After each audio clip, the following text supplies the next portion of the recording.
Hello, Merry Christmas. I think not very much merry about that for Arsenal fans. Southampton 4, Arsenal nil. I don't think many of us saw that coming. They've been in very poor form, Ronald Koeman's side. Arsenal, pushing at the top end of the Premier League, everything seemingly going right. Not so anymore. And, there were refereeing mistakes today, I think, on the first three goals. The officials were culpable, but I don't think any Arsenal fan in good conscience could say that Arsenal deserved any more than what they got from this game. They were really poor today, diabolical. I mean, the players looked as if they'd had a lovely Christmas day yesterday, and the consequences of that were living with them out there on the field. Take the first goal, for example, potentially offside, but even so, and a real wonder strike, not much you can do about that, but Hector Bellerin stood off his man, allowed him to get in the cross. Mertesacker's clearance was poor. There are things that were within Arsenal's control that were not done sufficiently. Can you hear that? If you can, it's people outside having fun. But obviously, it's a more sombre atmosphere in here. Second goal.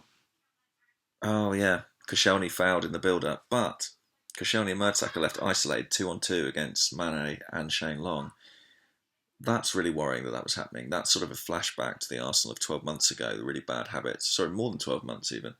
18 months ago, where the fullbacks would bomb on, leave the centre-halves exposed. No reason for that, especially with the game poised at 1-0. It was finally balanced and we effectively threw it away. Yes, a foul was committed in the build-up, but that was coming. Southampton played their game plan to perfection and Arsenal just couldn't deal with it. The third goal, a corner, or was it? It appeared that Koscielny didn't touch the ball. But it having been given the zonal marking system, was woefully ineffective. Petr Cech could have come and claimed it, didn't.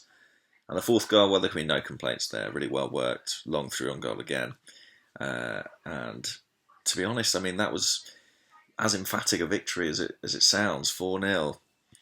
And, you look at the way the team played today and you wonder, should Arsenal have rotated more? Obviously, the fixture's coming thick and fast at the moment.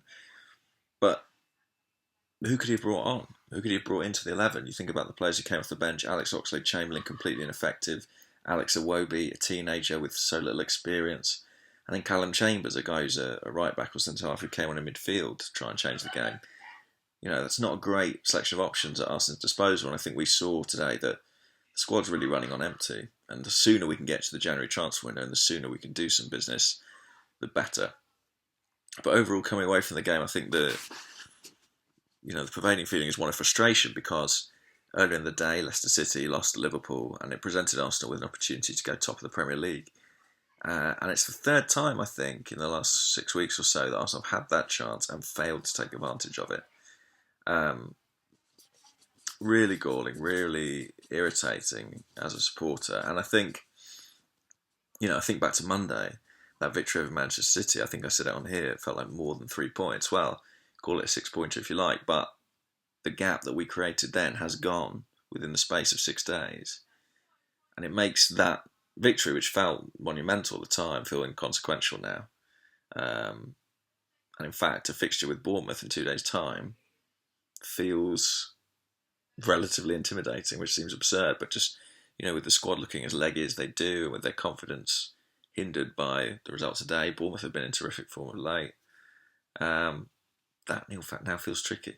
Look, I don't think anything dramatic changes today. I think Arsenal is still with a great chance of the title, but this is a reminder that this is a team who are not on an easy path or a straightforward course. There will be bumps along the road, and this was a big bump, certainly. Well, I hope it didn't impinge upon your festivities too much. Enjoy what's left of them. I'll speak to you in a couple of days' time, hopefully with some better news. Cheers.